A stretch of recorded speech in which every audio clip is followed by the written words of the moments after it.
Sénégal.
likambo na biso ezali d'abord kokumisa tata Nzambe kolo sina tateli mosanto na likambo munene oyo alati papa Fati po ete akoka kondima mokolo oyo ezala mokolo sommet payé na etandi mobimba RDC. Donc topesi ye lokumu tosengi tata Nzambe kolo babatela ye bapesa ye sagesse na intelligence na misala oyo nyonso azali kosala na kati na Congo basunga ye mpo makambo na ye nyonso ekende malamu. Donc biso bakimbangisa toza na esengo na mokolo oyo na onero oyo pesi biso tika ete Nzambe apapola yo lisana na biso. Merci.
Le calendrier bandit, le 6 avril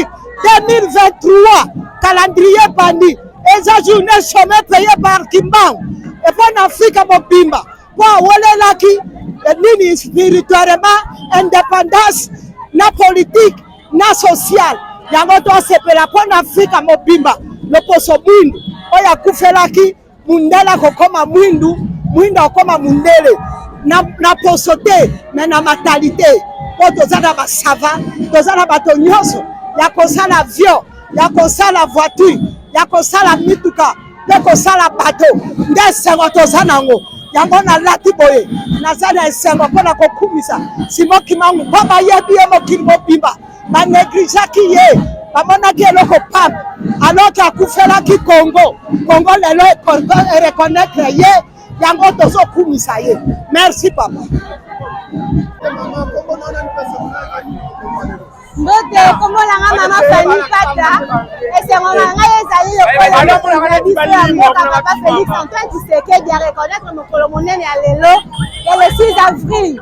mokolo oyo papa Simon Kimangu abandaka mosala na ye na yango à la logique des choses penza tosengi papa merci parce que eza mokolo monene non seulement mpona biso bakimbangiste mais mpona peuple noir en général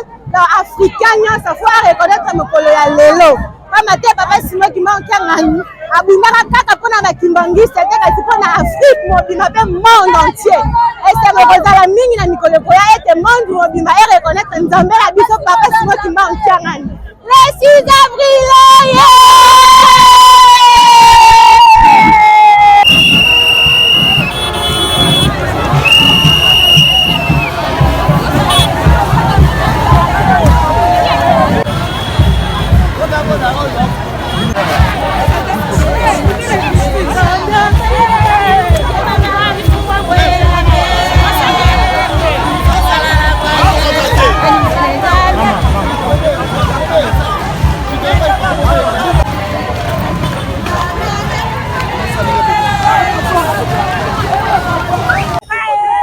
mokolo lelo en tout cas toza esengo makasi mokolo ya 6 le 6 na biso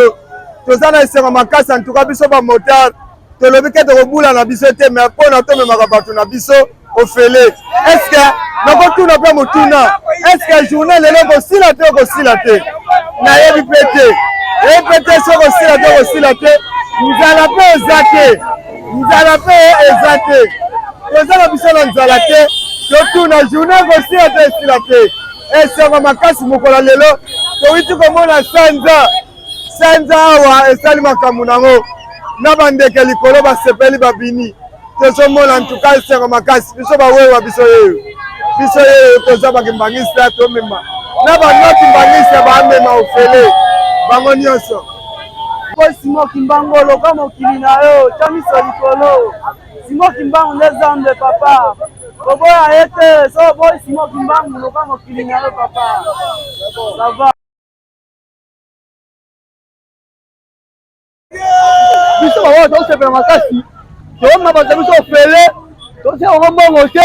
wala sina mbongo te me tosepela mpona tozwi bapresa baleka ebele baleka bakipa journée le 6 avril te mais président Fati Beto il faut Simon Kimbangu tangani abakte ozali po ya akanisi papa Simon Kimbangu akanisi journée lelo toto mingi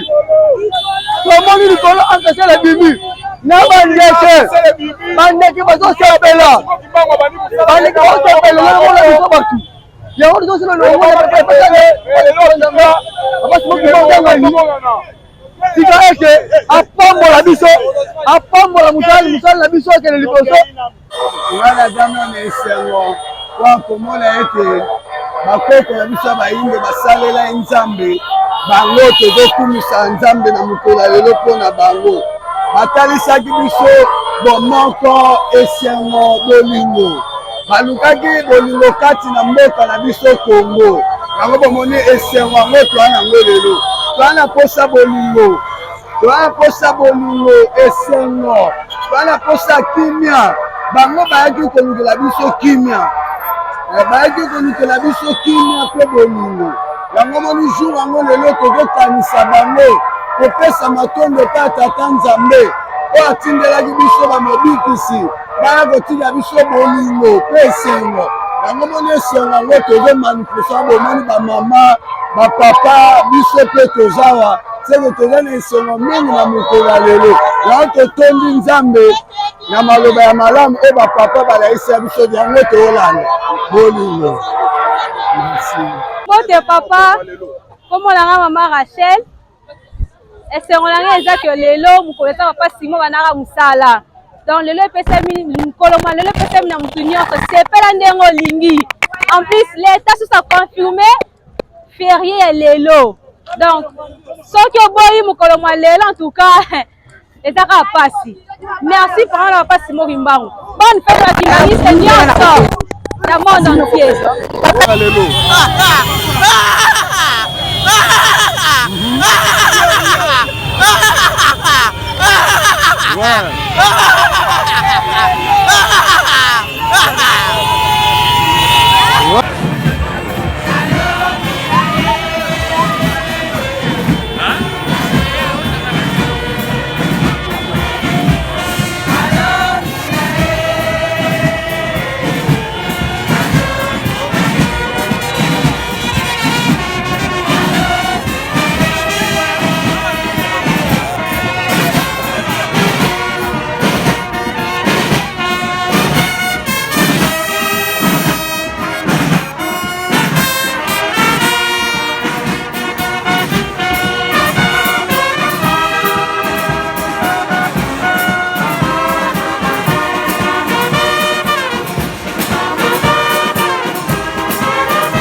Connaissance na chef de l'État parce que ce n'était pas facile. Biso bato tozalaki ba coloniser. Mondele belge azako benga biso pona contexte à RDC makak. Mais Tata Simon Kimbangu a ndimi ko kufa ko nyokwama 120 coups ya fouet ya fimbo mokolo moko. Donc au total c'est 240 po bazako beta boye azongisi boye atangi moko. Et 150 000 martyrs bato oyo bakangami pe bakufi na kozo ya Tata Simon Kimbangu na lutte na combat oyo 37 000 familles yango pe papa Diangenda papa Mfuma Mbanza batonga temple na Nkamba oyo ezali na 37 000 places assises en raison ya 37 000 familles déportées pour na cause oyo. Donc attitude ya ba congolais pe ya ba noir en général ezali ya reconnaissance na mokonzi mboka en même temps reconnaissance na papa Simon Kimbangu. Soki lelo to komi ko voyager, lelo moto mwindo a komi président, a komi roi, a komi ministre, député, alors que na tango wana ezalaki ko konzama na bamindele, banda na likolo na présidence ti na se ezalaki mindele na bamindele. Mais lelo komi bato mwindo grâce na papa Simon Kimbangu. Donc il faut bato ba témoigner reconnaissance na bango na papa Simon Kimbangu. Et moto nyonte fois loba positivement pour na papa Simon Kimbangu. Oya ko loba contre papa Simon Kimbangu azali ingrat. Alors il y a zo risque ba malédiction ya papa Simon Kimbangu. Donc ezali ko cracher sur le sacrifice na ye. Il y a 30 ans ya prison, puis il y a 150 000 martyrs pour na cause ya moto mwindo. Et loko nini famille na ye bénéficia. Et loko nini bagimbangi to bénéficia. Kimbangi sumoko te banda 60 pour na contexte à RDC comme président de la République, ba ministre kutute ya kotanga na misap. Ba député. Donc combat na yezaki pona bagimbangi c'était ezalaki pona moto mwindo nyonso en général. Donc moto nyonso fa loba positivement pona papa Simon Kimbangu. Ezali nde patrimoine commun international africain oyo tokotombo la tango nango ekoki yango moni biso bakimbangi se banda na mokonzi na biso papa Simon Kimbangu kiangadi tozali très reconnaissant na mokonzi mboka na courage ya zui parce que ezalaki facilité tobi ke bakalbi tumbe ezalaki bato ebele balingate ko tombo la kombo ya papa Simon Kimbangu ezali pe na ordre bamindele bapesaki neza na mangoma mosusu soki olingi kozala moto na biso ni ata photo ya Tata Simon Kimbangu ke na ko servir yete po bayebi ke mokolo bato mwindo bako découvrir nzambe na bango esili de collage pour na RDC pour na Afrique yango biso tozali ko féliciter mokonzi mboka pour na courage ya zui ezali ekomi tango sikoto tombola même likambo yango enseignement na maternelle na primaire na secondaire même na université bataille ya papa Simon Kimbangu olie to die ko laka kaka ba mindele oto mona te pe basale loko te pona biso eza makamba salaki na mboka na bango mais lokoma ko tanga ngo na classe mais pona nini to sala te pona papa Simon Kimbangu to tanga makambo na ye oyo batata Lumumba bakasavubu bakasavu basalaki papa Lumumba azalaki instrument ya papa Simon Kimbangu et aye lobi awo histoire ya colonisation, histoire ya libération ya Congo, histoire ya Congo ebandi mosika et papa Simon Kimbangu tamba kaboli Afrique na 1885 na conférence à Berlin de 2 ans après papa Simon Kimbangu abotami po amoni danger ezoko ya na loposo nanga ya mwindo abotami na 1887 pe abandi mosala officiellement le 6 avril 1921 pour la libération à l'homme noir et lelo couronnement ya combat na ye biso bakembangi tozali très reconnaissant et mutu mwindo nyonse d'ailleurs bozoko mona na poto bozoko mona diaspora ba telemi pona likama tata Kimbangu éveil ya conscience yango ezozanga surtout na mokili na biso ya Congo mais na poto na Amérique bazali éveillé na likama tata Simon Kimbangu et comme de tango bana mboka bango moko sikoyo na Congo awa esika tozali totombwe lokola mokonza mboka asali pa ya monene. Merci.